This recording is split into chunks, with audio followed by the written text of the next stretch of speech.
Salam, mən Məhəmməd. Ötən gün Ermənistanın baş naziri Nikol Paşinyan ilə Rusiya prezidenti Vladimir Putin arasında görüş baş tutdu. Yəni bunu deyə bilərəm ki, əsasən Ermənistanda olan daxili siyasətdən də danışıldı və görüşdə Nikol Paşinyan ilə Vladimir Putin arasında müəyyən fikir ayrılıqları da hiss olunurdu. Və sual yarana bilər ki, əgər belə fikir ayrılıqları varsa, Ermənistan daha çox qərbə üz tutur, ya qərbə üz tutacaq?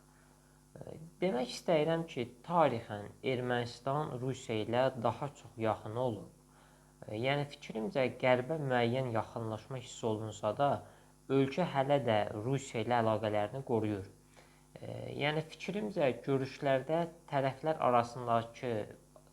arasında bəzi fikir ayrılıqları hiss olunsa da, bu münasibətlərin tam qopduğu anlamına gəlmir. Yəni mənim fikrimcə hal-hazırda həm Qərblə, həm də Rusiya ilə münasibətlər əməkdaşlıq baxımından daha balanslı xarakter daşıyır. Və Ermənistanda iyun ayında seçkilər də olacaq və Nikol Paşinyan yenə namizəd olubdur.